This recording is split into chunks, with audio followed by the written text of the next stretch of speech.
Capítulo 2.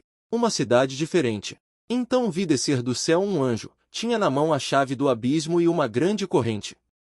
Ele segurou o dragão, a antiga serpente, que é o diabo, Satanás, e o prendeu por 1000 anos. Apocalipse, 20h01-2.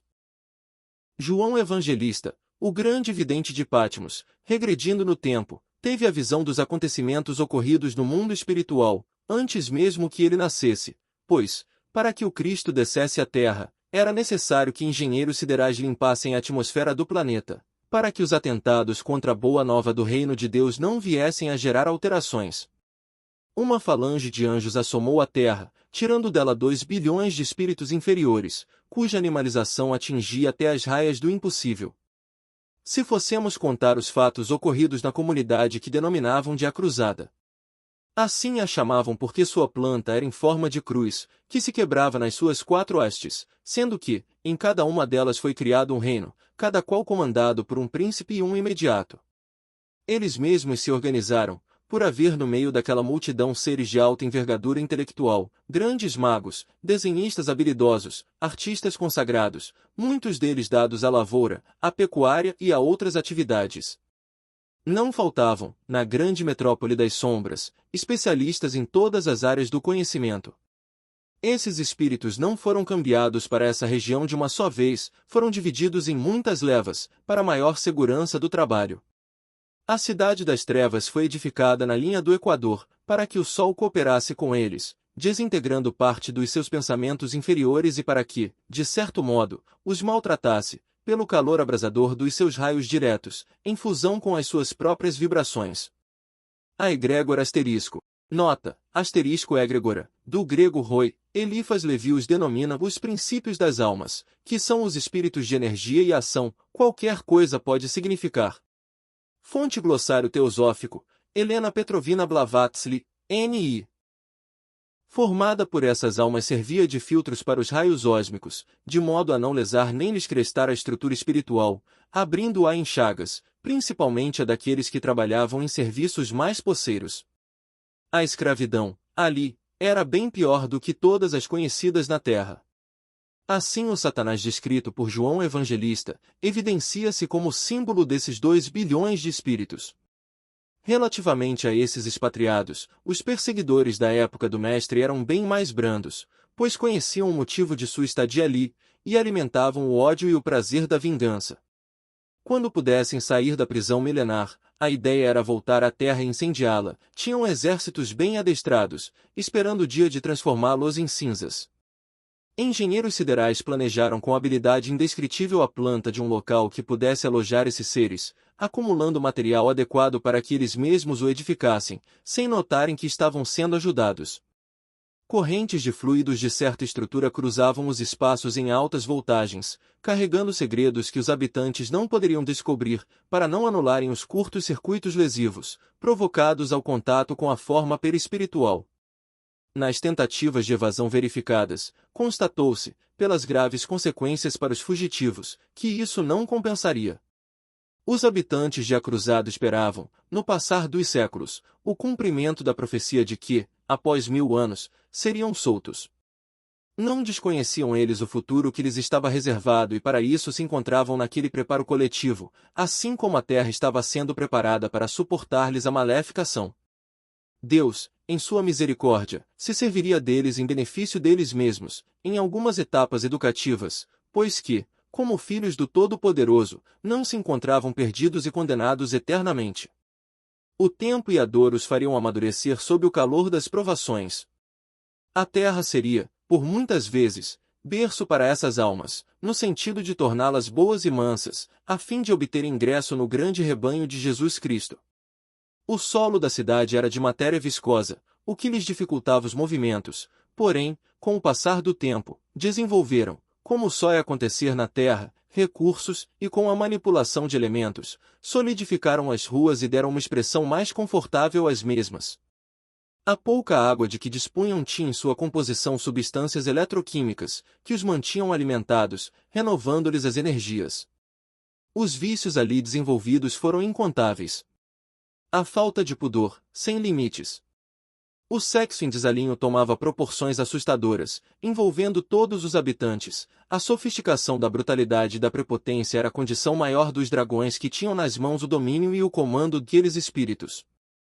Movidos por reminiscências que traziam da terra, criavam ações idênticas, por vezes festejavam inventos em praça pública, esbravejando o nome do Rei dos Reis, desdenhavam o mundo dos homens, alegando faltar nestes a inteligência que lhes sobrava, afirmando que a meta era a liberdade, com a saída daquela jaula astral. Ali permaneceram verdadeiramente por 1000 anos. Depois, eles mesmos, para que se cumprissem as profecias, descobriram meios de escapulir pelo cinturão energético que os mantinham presos, começavam a perder os sentidos, a fim de serem levados para colônias apropriadas e lá preparadas para novas reencarnações no plano físico. Colocar-nos-emos diante das profecias do Apocalipse, revivendo o que o profeta e evangelista disse, ouvindo do mundo espiritual e vendo os acontecimentos, tanto do assado quanto do grande futuro. À vista disso, acrescentaremos algo mais para que a realidade possa se apresentar e para que possamos sentir o drama que se passou na Idade Média, estendendo-se até quase o descobrimento do Brasil, somente as cruzadas, contando do grito estentórico de Pedro, o eremita, e o Papa na realidade, no governo de Sérgio IV, no ano de 1009. Para que analisemos melhor as profecias, eis o que diz o Apocalipse, capítulo 20, versículos 7 e 8, quando, porém, se completarem os 1000 anos, Satanás será solto da sua prisão. E sairá a seduzir as nações que há nos 4 cantos da terra, Gog e Magog, a fim de reuni-las para a peleja. O número desses é como a areia do mar. Na sequência, vejamos o fim do versículo 3 do mesmo capítulo. Depois disto é necessário que ele seja solto por pouco tempo contra a barra, se referindo que, depois dos 1000 anos, seria Satanás solto por menor espaço de tempo e, na verdade, assim aconteceu. Quando eles desencarnavam, quase todos por meios violentos, permaneciam na erraticidade por pouco tempo, pois os agentes da luz os traziam imediatamente para novas prisões, acorrentavam-nos em corpos físicos de todos os tipos. Em todas as nações do mundo, a escola educativa da dor, onde se investiam uns contra os outros e de onde saíam a seduzir todas as nações da terra, estimulando guerras, ateando fogo onde conquistassem ou perdessem as batalhas, gerando a peste e a fome. Por aí se nota a enorme justiça de Deus, a bondade imensurável do Criador, organizando esse trabalho indescritível para educar essas almas desviadas da paz e do bem, na sua feição de amor, pois esse é o roteiro, pelo qual não se poderá mentir o que seja, em todos os fatos, nas nações e reações de todos os seres. Depois das cruzadas, explodiu a Inquisição, plano dos mesmos espíritos já melhorados. Se alguém se sente mal quando passa a saber de alguns acontecimentos ocorridos nas masmorras das casas inquisitoriais, sofreria mais se soubesse alguns detalhes dos acontecimentos das cruzadas, 8 investidas invernizadas no puro ódio e na vingança. Sob o pretexto de preservar o túmulo do Cristo, invadiam e conquistavam, provocando carnificinas. Sob a justificativa de que Deus ordenava e de que o Cristo surgia os incentivando as lutas de conquista, os fanáticos egressos da grande cidade negra reuniam-se em exércitos. É certo que nem todos aderiram quando se encontraram na carne, mas, em compensação, dos que não estavam presos, almas já melhoradas em comparação com os cruzados do astral inferior, muitos a eles se uniram por junção magnética, por hipnotização ou por afinidade com os sentimentos inferiores do alto comando das trevas. Hitler, um dos últimos príncipes que ajudaram a governar a grande cidade nos céus do Equador, foi uma das feras enjauladas por 1000 anos que, ao assumir o controle do Estado germânico, tinha uma tarefa odienta com a sua consciência e os seus comandados preguiçosos, reencamados como judeus, objetivando eliminar toda a raça. Entretanto, pôde somente atingir aqueles que, na contabilidade divina, tinham registradas dívidas remontadas. Ele, prepotente em demasia, e os outros, auto-hipnotizados, dizendo-se seres superiores, ainda desconheciam que eram a escória do mundo que os milênios e a dor iriam transmutar em pedras preciosas, todo o joio tomasse trigo, pela força do progresso. Os comandados do Führer eram em torno de 500 milhões que se dividiam entre os dois planos da existência, lutando e ouvindo a antiga voz do pastor negro, e obedecendo à risca o comando, sem darem valor à própria vida. E ele, como símbolo, traz a grande cruz aberta nas hastes, planta da Cidade das Sombras, chamada a Cruzada, cuja quarta parte comandará com rigidez e orgulho, nunca saindo do poder durante todo o tempo, a não ser para voltar à Terra, com a grande pretensão de dominá-la, de colocar os pés no globo e dizer, esta é a minha casa, ou então, transformá-la em pó. E se envaidece com a cruz suástica. Ao olhá-la, pareciam aumentar-lhe o poder e a coragem. Falanges e mais falanges de espíritos estavam sob suas ordens, pois logo se afinizaram com o seu modo de ser. Desta forma, teve início a guerra de 1939 a 1945, com suas calamitosas consequências. Francisco de Assis desceu à terra em meio de enorme e terrível carnificina. A Idade Média fazia do mundo um palco nefando de ódio e de vingança. Depois de 1000 anos de cristianismo, foram abertas as portas das trevas, e ela foi tumultuada pelos agentes das sombras. Contudo, Deus, em sua divina programação, não esquecera das devidas proteções. Ao armar a escola do planeta com meios apropriados para educar almas, cuja ignorância em seu verdadeiro clima, fez com que, encontrando-se sombras com sombras, nascesse a luz desse impacto. Uma mancha negra acumulava-se na Europa, com tendência a estender-se no mundo inteiro, apoiada e estimulada por alguns príncipes da Igreja, que, embora chamada do Cristo, dele se distanciava. Na condição de sacerdotes, oriundos das trevas, vieram reunir seu rebanho para incendiar o mundo de atrocidades, banhá-lo com sangue e fazer com que os corações se esquecessem do amor. Enganaram-se eles nas suas pretensões, pois serviram de instrumentos de corrigenda para os seus próprios companheiros. Aqui nos referimos às cruzadas, e principalmente, aquelas em que sucumbiram mais de 400.000 crianças, espíritos esses que, mesmo em corpos de inocentes, eram velhos devedores perante as leis divinas e que, levados pelas trevas, foram passados a fio de espada. Essas almas eram todas procedentes do astral inferior, unidas umas às outras pela força dos sentimentos. Quando ouviram a voz do chefe para a luta, largaram, como num ato de fé, irmãos, amigos e pátria, com a ilusória sentença de vários hipnotizadores das trevas, na influenciação coletiva, que diziam, o Cristo, meus filhos, em forma do menino Jesus, está na frente. Vamos! E mais nada perguntem, que vamos libertar a terra santa onde pisaram os profetas de Deus e que o Cristo abençoou. E levas de crianças de todas as idades acompanharam vários psicopatas vampiros, cujo prazer era ver e sentir o cheiro de sangue.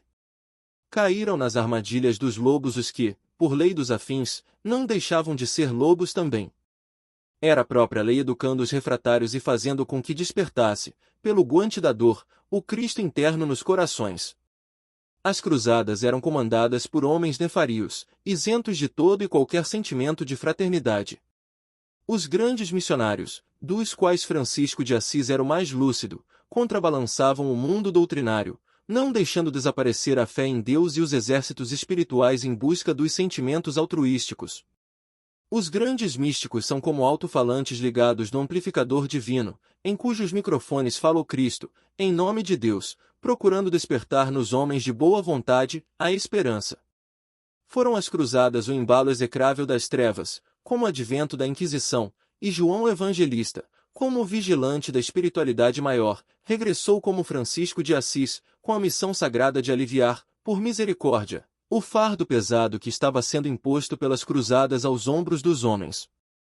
A sabedoria do Pai Celestial curava a obstinação das almas envenenadas na vingança e no ódio, usando espíritos da mesma faixa evolutiva, dos mesmos sentimentos em decadência e, pelos impactos, ambos despertaram com o tempo, pela terapia milagrosa da dor. O espaço é usado como medicamento na garantia da verdade de que ninguém se perde, porque todos somos filhos de Deus, com os mesmos direitos e deveres compatíveis. O que chamamos de mal é, no fundo, um bem a nascer. A França foi o berço onde se fermentaram as ideias mais nefastas da Terra. Foi lá que as trevas acharam ambiente para se estabelecerem, usando como médium um homem que não deveria ser esse instrumento, por se intitular pastor de almas. Diante da multidão, em outubro de 1095, no Concílio de Clermont, o Papa Urbano II, inspirado pelos agentes das trevas, deu o grito de guerra contra os turcos, deveriam matar os muçulmanos, em defesa do Santo Sepulcro. Quando viu o ambiente favorável às suas invectivas inferiores, arrematou com entusiasmo, frente à multidão sempre inconsciente, uma das maiores blasfêmias de todos os tempos, no tom de voz conhecido das sombras: é Deus que o quer. E terminou sua nefanda prosa em meio de gritarias: ide sob a égide de Cristo. Nesse dia foi fundada a Primeira Cruzada, um movimento que tomou corpo, como sempre acontece com as coisas inferiores, e foi palco de morte e sacrifício para quase 1 milhão de pessoas. E as trevas, temendo que as cruzadas acabassem, organizaram no século seguinte, movimento semelhante, disfarçado com outro nome, porém, movimentado pela mesma falange de espíritos sanguinários, verdadeiros vampiros da Idade Média. As trevas intentaram apagar o sol da terra. Foi na Itália, no papado de Lúcio III, que se lançaram as bases da Inquisição, no Concílio de Verona, em 1184, para depois se criarem na França os Tribunais do Santo Ofício, no ano de 1233, sob a influência de Gregório IX. Esse movimento ceifou vidas e mais vidas no mundo inteiro, sem piedade, fazendo desaparecer o amor na própria religião. Carrascos se assentaram, como afirmam, na cadeira de amor de Pedro Apóstolo, que deu a vida por amor ao Cristo, abençoando e curando enfermos, que não tinha uma pedra sequer para reclinar a cabeça, e não aceitava companheiros para o apostolado que não renunciassem aos bens terrenos, chegando ao ponto de Ananias e sua esposa morrerem aos pés do homem de fé, por mentirem no que tange a renúncia das coisas materiais. Esses homens que sucederam a Pedro convocavam inocentes, homens, mulheres, animais e coisas que poderiam estar trabalhando em prol da vida, para dar esperança e surgimento da fraternidade na terra, incentivavam a guerra e instituíram tribunais para sacrificar e tirar vidas. Esses movimentos foram estimulados pelas forças das trevas, que ficaram anuladas por 1000 anos, como se refere o Apocalipse, mostrando Satanás, simbolizado com uma legião de espíritos que, soltos, desceram à terra pelo processo da reencarnação, tomando os pontos estratégicos de comando, nos palácios e na religião, e mostrando o que realmente eram, em se falando dos sentimentos mais lúgubres que a terra pôde conhecer. Todavia, Deus, na sua bondade infinita, não se esquece de seus filhos, e sempre os atende com amor. Envia milhares e milhares de anjos à terra, para aliviar o karma coletivo, dentre os quais destacamos 2 falanges que desceram ao planeta, uma sob a direção de Francisco de Assis, no sentido de tomar conhecido pelo exemplo, o amor e a humildade, o perdão e a simplicidade, influenciando igualmente o alto escalão do clero romano, para o retomo do Evangelho de Nosso Senhor Jesus Cristo, a outra, sob a direção de Domingos de Gusmão que, pela sua eloquência e por dominar vários idiomas inclusive o Languedoc asterisco, nota, asterisco Languedoc dialeto românico, com pronúncia peculiar, que se falava na região do OAC, pertencente à Proença. Recebeu a incumbência do Papa Inocêncio III de combater os hereges. Todavia, não o fez como queria sua santidade, pois era um homem de paz. Conversava com os revoltados, exortando-os a esperarem com paciência em Deus e em Jesus, que jamais deixariam os seus filhos e seguidores sem proteção. Era, por excelência, um pregador do Evangelho, e corria muitos lugares para fazê-lo conhecido. Certa feita, encontram-se em Roma, Francisco e Domingos, que vararam a noite conversando sobre a reforma da Igreja de Deus, desejando que eles cumpririam os deveres que a consciência traçou, sob a inspiração do Mestre, e que o resto seria ou já estava entregue a Deus e que somente Ele, o Todo-Poderoso, saberia com paciência e com amor, sem tirar a oportunidade dos sofredores, de fazerem a sua parte. Inúmeros fatos e personagens influíram sobremaneira nos acontecimentos que culminaram com as Cruzadas, e na sequência da ação das trevas, a Inquisição. A ação de espíritos cujos compromissos com o mal desencadearam situações as mais variadas, redundaram, para milhares de outros espíritos, em situações dolorosas, como o cumprimento das leis divinas. Assim, para facilitar entendimentos e associação dos quadros nas diversas épocas, serão mencionados nomes de pessoas que foram protagonistas em diversos quadros de dor, e de lugares que lhes serviram de palco, onde a sabedoria divina fica evidenciada em sua ação de amor em favor das criaturas. Pedro, o eremita. Esse cruzado das primeiras horas, pregador comum em vários países, fez-se porta-voz de Urbano II. Homem de uma têmpera incomum, tribuno sem boas maneiras ou destaque intelectual, mas de uma atração na voz que arrebanhava multidões de todas as classes. Fazia com que homens e mulheres abandonassem todas as atividades e marchassem em direção à Cidade Santa para libertá-la dos muçulmanos, inimigos ferrenhos do cristianismo. Os turcos, igualmente, quando ouviam o nome de Cristo, cuspiam de lado, desdenhando o mestre dos mestres. Todavia, os que se armavam como defensores dos lugares santos, onde acreditavam estarem depositados os restos mortais do divino mestre, eram iguais aos inimigos e pertenciam à mesma falange dos renegados da luz. Eram também espíritos que vieram da grande cruzada astral, cidade negra aprumada na linha do Equador. Para termos ideia dos destroços praticados pelas cruzadas, basta analisarmos a primeira, numa sequência de mais 7, cada vez piores. Arregimentaram mais ou menos 1 milhão de cruzados, de todas as idades, raças e posições diversas. A Primeira Guerra foi uma calamidade sem precedentes e o sangue derramado em nome dos nomes mais sagrados do mundo. Famílias lutadas sentiam-se honradas com essa situação e escravizavam-se pessoas de todas as classes. Era exagerado o preço da liberdade em cada pedaço de terra, e contar os sacrifícios. A tomada de Jerusalém servia de pretexto para atrair e magnetizar as massas, reunindo os fanáticos para a luta. No entanto, atrás de tudo isso ocorria o impacto das trevas com as trevas, de karma com karma, de processos evolutivos para os espíritos ainda ignorantes acerca das leis de Deus.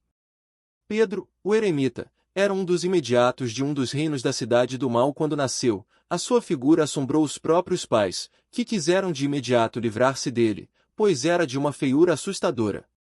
Casou-se e adquiriu filhos, os quais entregou à caridosa família para criar, porque ele iria servir ao Senhor, na libertação de Jerusalém das mãos turcas e muçulmanas. O fanatismo fez instigar milhares de pessoas a fazerem o mesmo, desarticulando famílias inúmeras, saqueando fazendas indefesas, matando sem piedade quem encontrasse com ideias diferentes das suas. Todo inimigo era contra Deus e por isso não merecia viver, e, em muitos casos, quando se sentia derrotado, acovardava-se, dizendo sempre aos seus comandados que ouvia a voz de Deus e de Cristo, ordenando-lhe que o exército marchasse e que fosse à frente. Eram os mesmos obsessores do mundo espiritual, a ele ligados por ideias afins, que lhe falavam e o guiavam, estimulando-o na sangrenta tarefa. A consciência de Pedro era um verdadeiro inferno e entendia que se libertasse a cidade santa das mãos inimigas, estaria livre de todos os pecados cometidos. O próprio Urbano II perdoava todas as faltas, por mais graves que fossem, do voluntário que morresse nos campos de luta, e, os que recuassem, ficariam condenados eternamente ao fogo do inferno. Príncipes, reis, condes e todo o alto escalão da nobreza marcharam para a frente, sem pensar nas consequências, sem medir os sacrifícios. Todas as cidades por que Pedro passava, pregando a necessidade do alistamento nas fileiras da Guerra Santa, ficavam quase desertas. A sua feiura assombrava as pessoas, no entanto, o seu verbo as arrebanhava e unia para a maior das chacinas até então verificadas no mundo. Ele simbolizava o Satanás Gog, que João o Evangelista identificou nas visões em Patmos. A terra foi assolada pelas sombras. A Idade Média marcou na história as maiores perversidades até então praticadas. O homem desceu abaixo do animal selvagem, com todos os tipos de atrocidades. O movimento foi tão grande, que chegou ao ponto de atrair os grandes guerreiros da época, Frederico, o Barba Roxa, da Alemanha, Felipe da França e Ricardo Coração de Leão, da Inglaterra.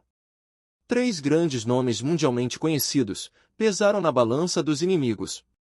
Se fossemos numerá-los, estas páginas não comportariam os nomes dos grandes personagens que enlutaram as próprias famílias para defender a honra do Santo Sepulcro. Espíritos conhecidos há milhares de anos, alimentavam todos a ideia de atear fogo à terra, sob qualquer pretexto. Do outro lado havia o mesmo número de guerreiros com as mesmas ideias, e dentre eles, Saladino, sultão impetuoso, que os comandava, diante de quem esteve Francisco de Assis pregando a paz. Seu escuro coração inundou-se de luz e tudo aceitou por um momento, mas quando Francisco se retirou, as suas intenções maléficas voltaram todas e ele reassumiu seu padrão habitual.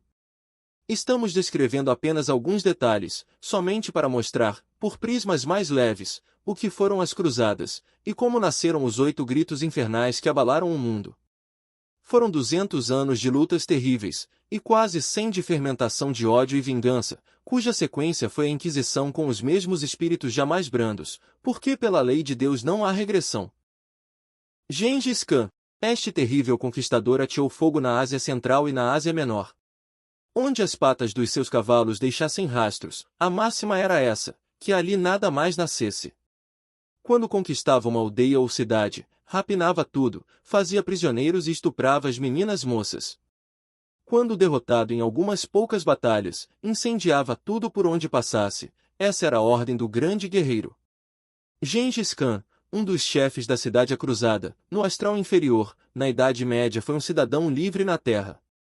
Essa liberdade custou bastante caro aos seus semelhantes, que não o eram somente na forma física, porém se agregavam a ele pelos sentimentos. A lei dos afins nos une com os nossos velhos companheiros de jornadas infinitas.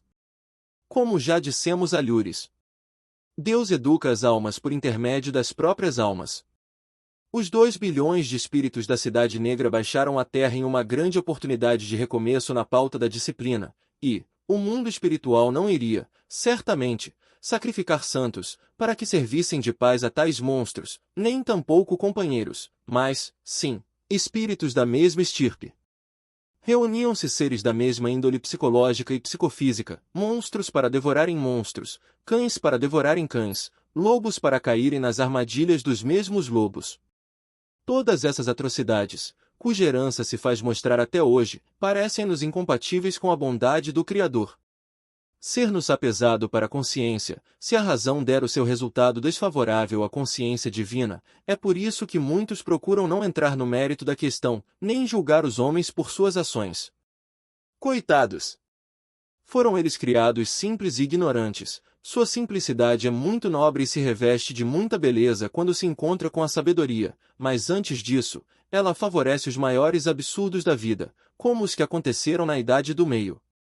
Devemos estudar esses processos usados pelo progresso, com serenidade e com mais amor às criaturas, fazendo a nossa parte com caridade, se já pudermos fazê-la, para ajudar a educá-los. São crianças junto aos velhos que gritam por apoio, por liberdade e por amor. E, no fundo de tudo, eles estão se instruindo cada vez mais, os seus feitos são cópias da própria natureza, em todo o reino da terra.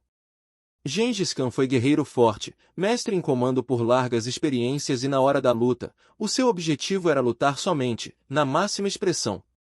Quando em acampamento, era generoso para com seus comandados. Fazia-se um deles, e, em muitos casos, se entregava até a simples serviços, para que seus guerreiros se divertissem e descansassem. Esses gestos cativava até a morte, era a gratidão nos caminhos do fanatismo. Qualquer de seus soldados que caísse prisioneiro ou ficasse ferido, tinha certeza de que em altas madrugadas viria socorro. Ele somente descansava em acampamento, quando nada mais havia para fazer, principalmente em benefício dos seus comandados. Com esses gestos de humanidade, sabia que ganhava a unidade dos seus homens. Em qualquer eventualidade bastava um grito, uma ordem de comando, para que todos se entregassem a qualquer combate, com fúria jamais presenciada em outro esquadrão. Era, se pudéssemos dizer, o fanatismo em 4ª dimensão. Os místicos não usam, por onde transitam, maneiras idênticas? Só que a atenção que dispensam, a caridade que fazem e a gratidão que têm, universalizam-nos, não têm partidos, não escolhem a quem beneficiar, amam a todos dando tudo o que possuem. Vivem na fraternidade em busca do amor, sem escândalos, sem guerras, sem ódios, sem ciúmes e sem conhecimento da inveja. São homens livres, por trabalharem constantemente pela liberdade dos outros. Grandes extensões de terras foram pisadas e massacrados os seus habitantes. Foram trucidadas criaturas de todas as idades e o fogo era o sinal mais vivo de que por ali passou Gengis Khan. No Egito e na Síria, Saladino, o sultão que dominava o Egito e a Síria, empedernido conquistador, deixou sua marca na civilização da Idade Média, contribuindo para o aumento da calamidade universal, das catástrofes impostas pelas cruzadas. Foi de grande expressão seu comando nefasto na Terceira Cruzada, pois resistiu com fúria a outro grande guerreiro da Inglaterra, Ricardo Coração de Leão que, desta feita, foi vencido pela audácia dos muçulmanos, que consideravam de mau agouro o dia que sucedesse aquele em que não vissem correr o sangue do inimigo. Não é nossa pretensão historiar as cruzadas, mas para que seja possível compreender melhor a missão de Francisco de Assis e de Antônio de Pádua, é necessário que busquemos alguns acontecimentos na história da Idade Média, e guiemos as coisas, a fim de deduzirmos o valor da vinda destes grandes missionários e Jesus, para amenizarem as provações da coletividade. Eis que foram dois astros lançados dos céus em favor da terra. Mais adiante apresentaremos dados mais concretos do encontro de Francisco de Assis com o sultão, e a proposta feita pelo Santo de Assis, em busca da paz. A Inquisição na França. Os céus se abrem, quando ouvem os clamores da terra, haja visto o histórico caso dos judeus que estavam nas mãos dos egípcios, na casa de servidão. Eis que desceu de uma abertura divina a justiça, na personalidade de Moisés, para que os homens não ficassem órfãos, e, foi neste aconchego da lei, foi nas torrentes de lágrimas vertidas pelos escravos no êxodo com o legislador, que o mundo entrou em preparo para a vinda do Messias, aquele que é a esperança do mundo, aquele que foi, é, e será sempre o nosso guia espiritual na grande casa de Deus. Os céus se abrem quando se faz necessário, quantas vezes a lei exigir, para que nenhuma das criaturas carregue peso maior do que suas forças. Um nefasto príncipe negro, com o nome de Torquemada, surge na história da Espanha, patrocinado pelas cruzadas do astral inferior, compactuado com milhares de outros da sua estirpe, para dar sequência às cruzadas na terra. Foi ele um curto-circuito nos fios da vida, principalmente dos espanhóis. O sangue, para ele, era como um bom vinho na hora da ceia ou nos festejos das suas crueldades. Era insensível aos apelos de mães e filhos, parentes e amigos dos condenados, e até mesmo de reis, que tremiam ante o seu poder. A crueldade petrificou-se nesse ser de modo indescritível. No ano de 1420, abre os olhos nas terras de Espanha esse agente das trevas, para presidir os tribunais das sombras e julgar os hereges, que eram os seus próprios companheiros da antiga cidade acruzada. Em contraposição, em 1412, na cidade francesa de Domremy, para que o sofrimento não pesasse demasiadamente nos ombros dos sofredores, os céus se abriram e desceu uma estrela em forma de mulher, com o nome de Joana 500 d'Arc. Foi ela vítima de todos os tipos de sofrimento, nas asquerosas mãos dos inquisidores inescrupulosos, foi vilipendiada, cuspida, maltratada e encarcerada. Submeteram-na à fome, à nudez, à convivência com insetos, répteis e batráquios. Foi retalhada como se fosse um animal no açougue, foi vendida por 100 francos, como acontecerá ao Cristo pelas mãos de Judas. Foi interrogada pelos mais brutos representantes das sombras, e em todos os diálogos os vencia com a maior simplicidade, nunca negando seu ideal, dizendo que era enviada de Deus e que conversava com anjos e santos, que ouvia vozes da parte do Cristo, que ensinava a doutrina da serenidade, da moral, da verdade e da paz. A ignorância sempre apela para a violência, quando se encontra perdida nas evidências dos fatos. Foi julgada como feiticeira, herege de primeira linha, prostituta das mais baixas e escória das mais imundas mulheres que pisaram a terra. Foi abandonada pelos seus maiores amigos, dentre os quais aquele a quem ela tão bem serviu, o rei de França. Enfim, o seu destino foi a fogueira. Em Rouen, jamais perderá o ânimo, pois sabia que estava lutando por um ideal dignificante, que a sua morte seria, como foi, uma injeção de luz nas veias dos esclerosados sacerdotes que dirigiam os tribunais da Santa Inquisição, em todo o mundo. A donzela de Orleans foi queimada, no entanto, as suas ideias não sofreram com isso alteração alguma. Antes, foram multiplicadas através dos próprios algozes. Objetivando submeter cada vez mais as populações, os escreventes da época fizeram relatório que enviaram para meio mundo, onde suas ideias prevaleciam, para que fosse lido nas praças públicas, principalmente nos dias de festas. Em vez do povo se assustar com as atrocidades, muitos cresceram em ânimo, ao lado da vítima, marcando-a como heroína, e a fé enraizou-se em muitos corações. Joana fez tremer os alicerces da escuridão consciencial dos inquisidores, o que aliviou um pouco a severidade nos tribunais. Os que mofavam nos cárceres, nas masmorras e nos porões do Santo Ofício, cresceram em coragem e em disposição de ânimo, pois a esperança transforma a alma, como a anestesia favorece o corpo que vai sofrer os cortes do bisturi. Nenhum dos espíritos de alta categoria vem ao mundo para tirar todo o sofrimento da humanidade. Como a água que tomamos hoje, sabendo que amanhã teremos sede novamente, surgem como alívio, orientando-nos no sentido de encontrarmos a verdadeira fonte, dentro de nós mesmos.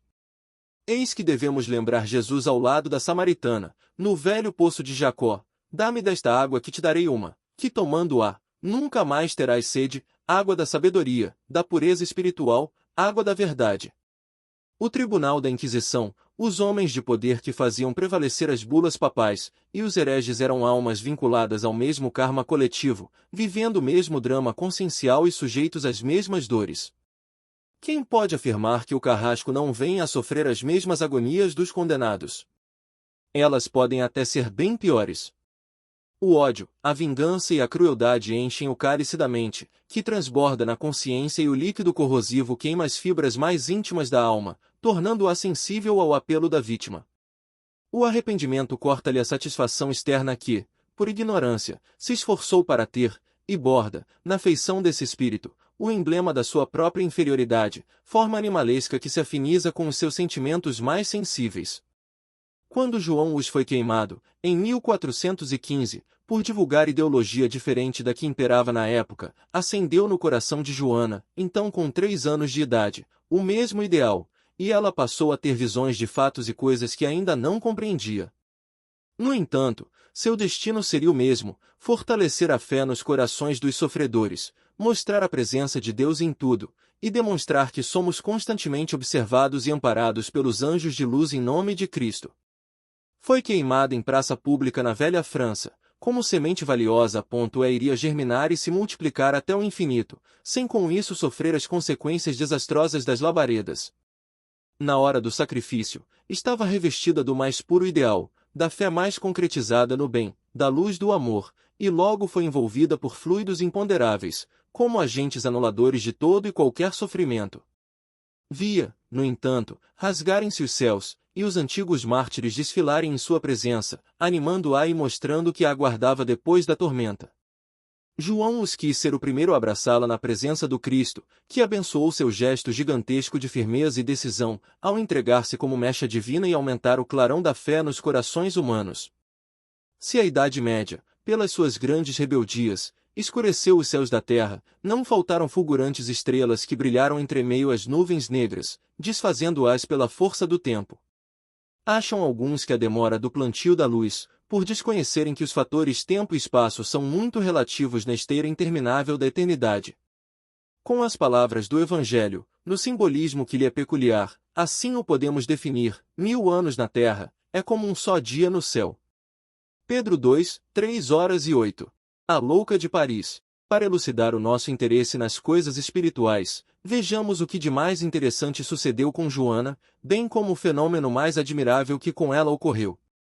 Pelas mães de Paris perambulava uma mulher de certa presença, que viera de antigos mandatários, a quem o destino fez cair na mais dramática situação, como um resgate kármico, para que pudesse destilar pelos canais da dor, o fel da consciência, acomodado por atos que invertem o ser humano, levando-o ao reino da bestialidade, confundindo-o com os próprios animais. Essa criatura tomou-se conhecida como a louca de Paris, e era comum os estudantes rodearem em certos momentos, quando parecia que cessava a loucura, e a lucidez causava admiração nos que a ouviam. Roupas imundas, cabelos encrespados, olhos esgazeados, pés no chão, saíam de seus lábios, quando atacada, palavrões que o próprio ar se negava a conduzir aos ouvidos humanos. Na sua lucidez, acerenavam-se as suas feições, brilhavam os olhos e a filosofia fluía, articulada por palavras que os próprios filhos de Sócrates teriam dificuldade de assimilar. E quando algum caridoso tentava ampará-la, a fúria voltava de maneira a não dar mais lugar ao altruísmo do ouvinte. Foi piorando muito, e já era incômoda sua presença nas mais da cidade luz. Certa vez, por maltratar alguns inquisidores na sua fúria, expediu-se uma ordem para encarcerá-la na masmorra, onde se juntavam muitos condenados à forca e às fogueiras. Joana d'Arc, nesta época, estava presa em frente à cela da louca. Certa feita, a Virgem de Domremy é retirada para mais alguns dos intermináveis interrogatórios. A mulher, em um dos momentos de consciência, ao ver aquele quadro de desumanidade, enfureceu-se avançando nas grades, explodindo em nomes de baixo calão, querendo defender a guerreira francesa. Os soldados, por ordem dos inquisidores, Abriram as grades da louca e empurraram Joana para dentro, dizendo: pede a ela que te cure, pois não cansa de dizer que fala com os anjos. A mulher enfurecida acalmou-se, ajoelhou-se nos pés da heroína e pediu alívio, como mãe relegada aos entulhos da própria natureza, chorando como criança.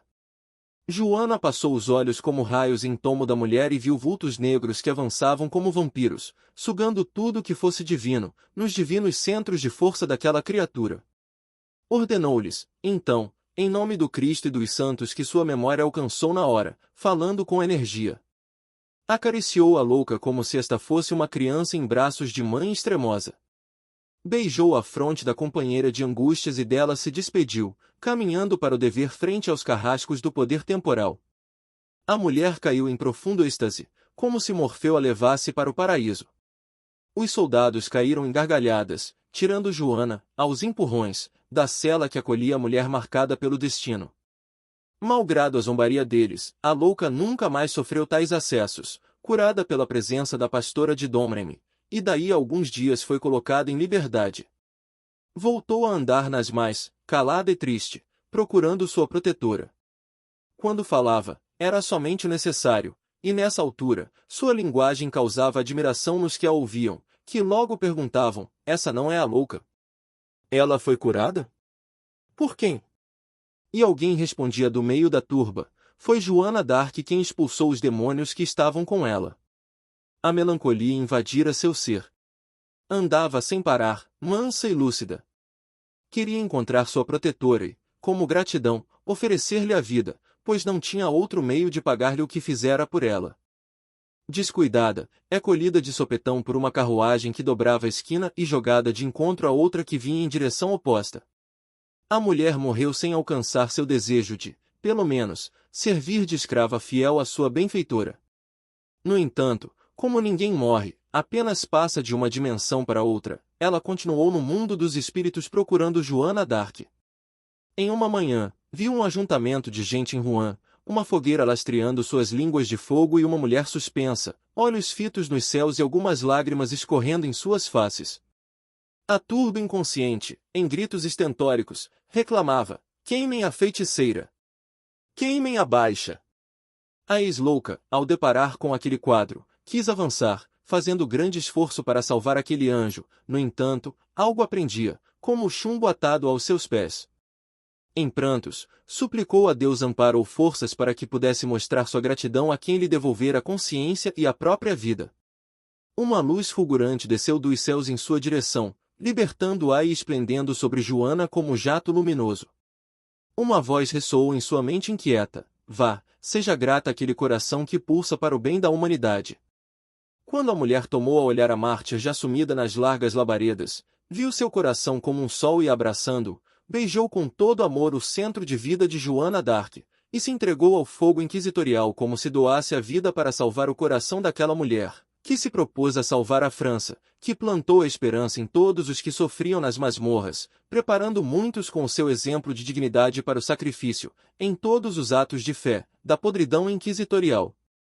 Quando os carrascos foram recolher as cinzas da maior das hereges da França, encontraram o seu coração intacto. Parecia que fora extraído do peito da princesa de Domremy, a dizer: o corpo é da terra e nela fica, entretanto, o coração pertence ao céu, por ser ele a forma do amor que herdamos de Deus pela intervenção de Jesus Cristo. Os carrascos inconscientes, assustados com o achado, correram espavoridos para comunicar o acontecimento aos inquisidores, que festejavam mais uma vitória na teórica limpeza do sarro da pátria, e principalmente, do seio da Igreja. O coração de Joana, que não se queimou, contrariando as leis da física, foi ponto alto nas reuniões dos chefes inquisitoriais. Joana, quando atada ao lenho, poderia ter saído do corpo, mas assim não quis, preferiu, enquanto a queimavam, entrar em prece, pedindo a Deus por seus opositores. Terminada a rogativa, desprendeu-se do fardo físico e viu sua protegida enroscada nas labaredas, protegendo seu coração. Estendeu os braços e recolheu-a no regaço de amor, e com um beijo, colocou-a refratária ao sofrimento que a torturava, causado pelas chamas, e, ao lado de um cortejo de estrelas volantes, demandou-a ao infinito. A Inquisição em Portugal. A Santa Inquisição invadira as terras lusas em 1536, cobrindo-as de luto, disseminando o vento da hipocrisia, matando e destruindo famílias, sem que estas, pelo menos, tivessem o direito de se defender. Quem denunciasse qualquer movimento suspeito aos tribunais, obtinha grande recompensa, e ainda mais, tinha absolvidos todos os seus pecados, mesmo que fossem os mortais. Portugal era atacada pelos agentes das cruzadas, agora vestindo a sotaina negra da Inquisição. Eram os mesmos espíritos retomando a terra, para novos planos de educação. Uma cruz coletiva era o emblema do povo lusitano e Portugal recebia, por misericórdia, falanges e mais falanges de judeus e sírios, e, certamente, muitos grupos de todo o Oriente, como sendo a escória da sociedade, para novas etapas de soerguimento, através da perseguição pelos tribunais inquisitoriais, nas pessoas de crianças, velhos indefesos e mulheres. O destino fez com que fossem perseguidos sem complacência pelos homens que se intitulavam santos inquisidores. Na verdade, não havia injustiça, pois tanto perseguidos como perseguidores eram do mesmo naipe, pertencendo aos mesmos assalariados do pecado. De tempos em tempos os inquisidores desencarnavam e voltavam à carne novamente, para serem perseguidos, e com o mesmo ferro que feriram fossem feridos, pois esta é a lei, que não perde nem um tio.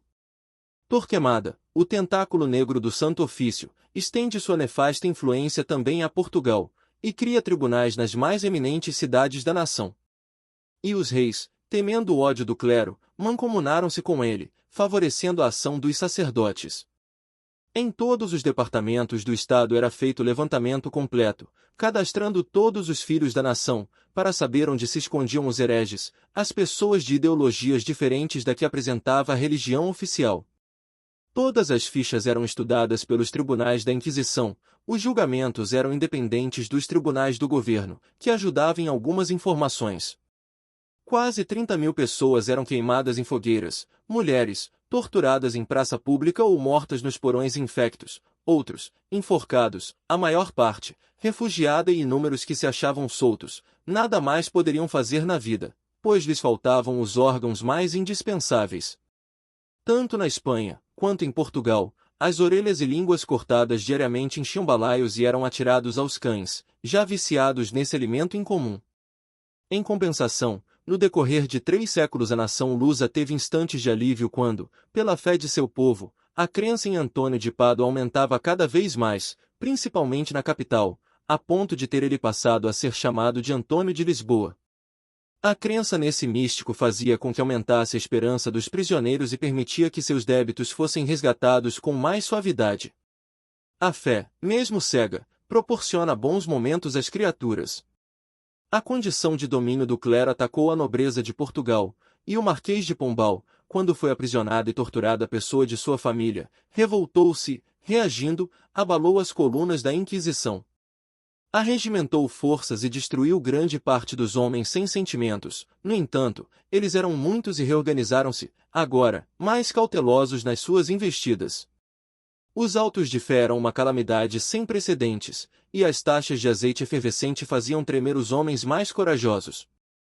Enquanto a política voltava seus olhos usurários para o Brasil recém-descoberto, os inquisidores tomavam conta da nação lusa, tendo como instrumento de João III, em quem o medo atrofiou os sentimentos, levando a razão a concluir que tudo aquilo era um bem para a coletividade, permitindo assim que essa praga graçasse por todo o país. Os hereges eram ervas daninhas na lavoura da pátria e havia necessidade de arrancá-las pela raiz. Ao ser sustado o funcionamento dos tribunais inquisitoriais na Espanha, por algum tempo, aliviou-se também a situação em Portugal, porém, a lei de ação e reação não deixou que se estabelecesse a paz. Ainda existia um resto de cobrança nos bancos das consciências, e alguns passos ainda deveriam ser dados pelas criaturas, nos caminhos cruciantes da dor. A Inquisição avançou mais, e o Santo Ofício, já agonizante, entrou no século XIX, quando foi suspenso por lei, não obstante permanecer ainda atuante, pela força dos sacerdotes. A secular manutenção de poderes em Roma provocou inevitável explosão, gerando poderes menores. Eram países e mais países se libertando do jugo da águia, estados e mais estados que faziam parte da unidade romana se libertando, buscando a independência. Fracionou-se o gigante em frágeis partes, porque esqueceu-se que não pode existir unidade sem amor. A violência e a força, com o espaço e o tempo se dividem, desunindo-se como verdadeiros inimigos. O amor, somente ele, força poderosa que o Cristo nos legou, ensinando-nos como adquiri-lo, se revigora cada vez mais, avolumando-se no tempo e no próprio espaço. Foi essa ciência divina que o apóstolo querido, como João e como Francisco, veio ensinar aos homens, dando exemplos com a própria vida, renunciando a tudo que possuía em bens materiais, a fim de que estes pudessem circular em favor de todos, unindo as nações, aliviando os povos e permitindo que a felicidade beijasse os corações sofredores. Eis que isso era o Cristo de novo na terra. Do início das cruzadas até a Santa Inquisição, desta escravidão, e até os nossos dias, são igualmente 1000 anos em que Satanás há de ficar solto, numa refrega de que fazem parte bilhões de espíritos. E dessa jornada extravagante, quantos entenderam que o melhor caminho é o do amor? Muitos, no entanto, milhares deles, ou talvez a maior parte, terão que desocupar a casa como inquilinos que não pagaram o aluguel.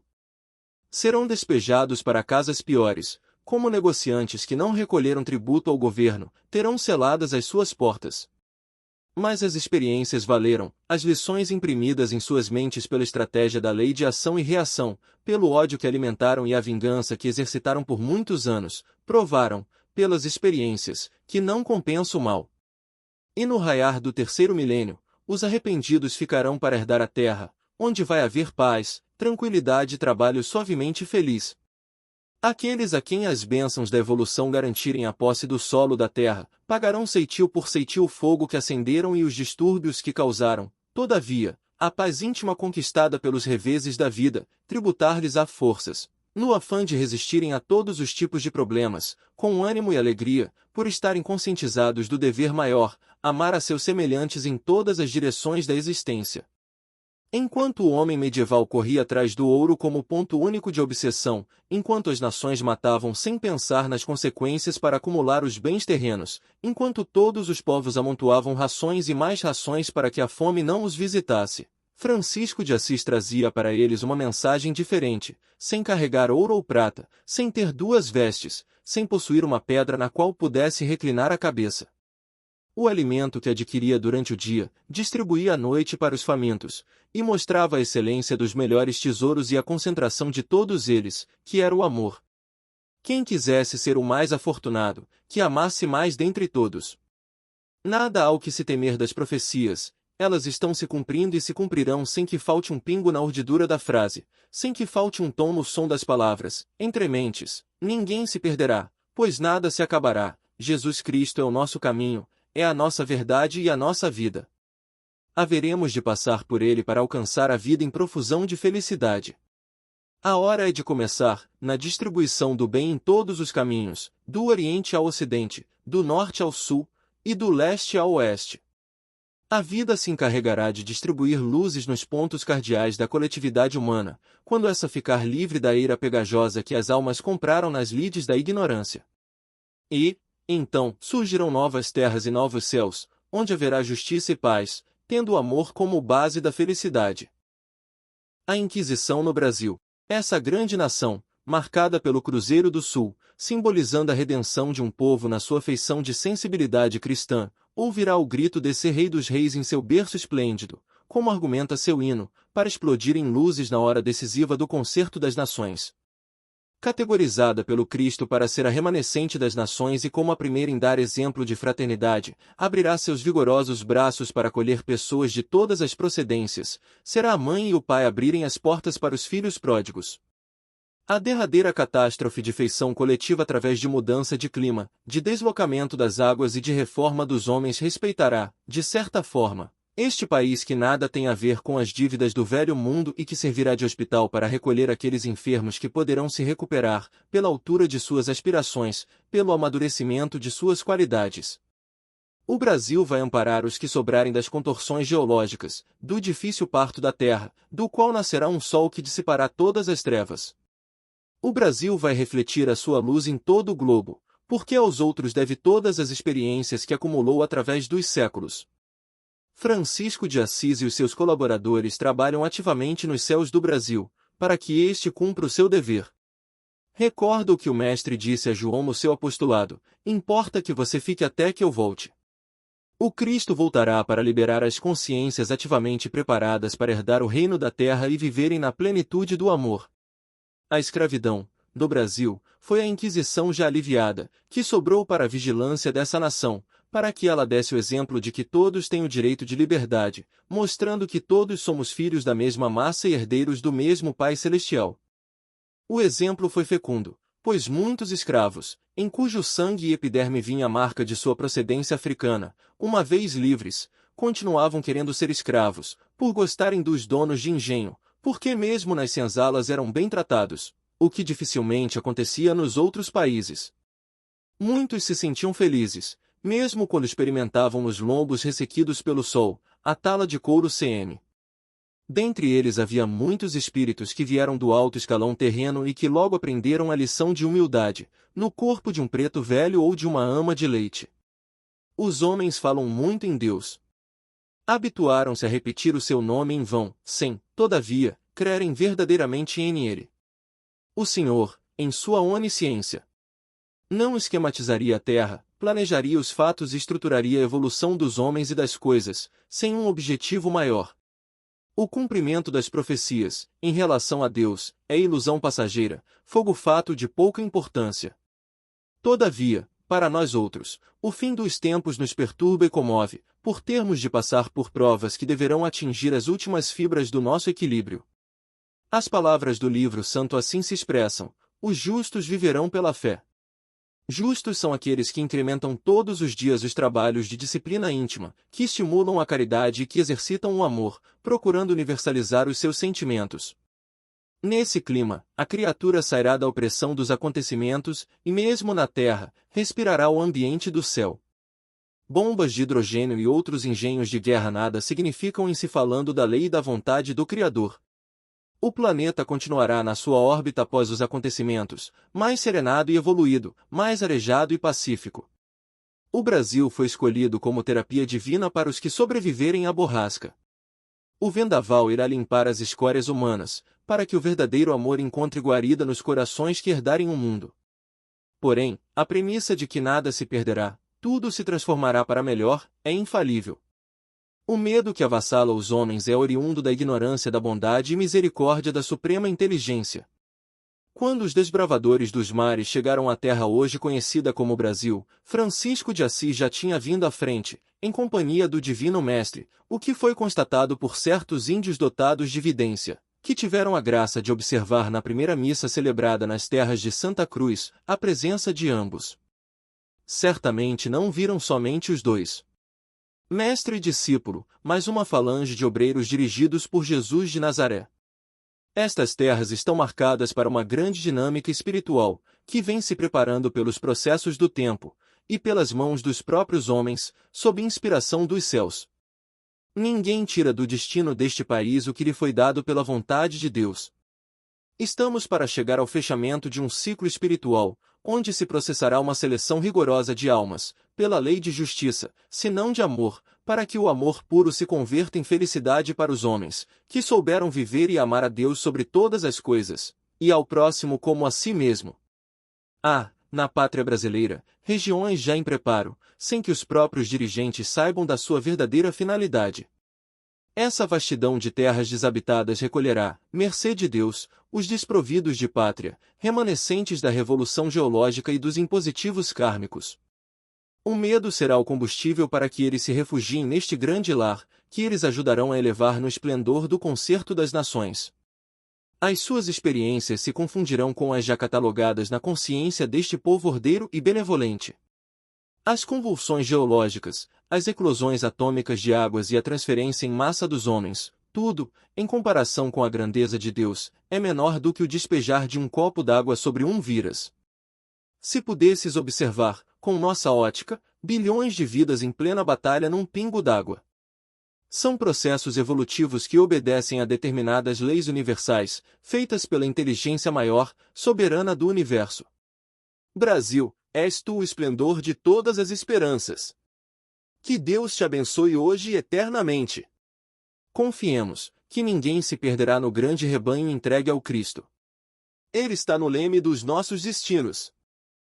Fim do capítulo 2.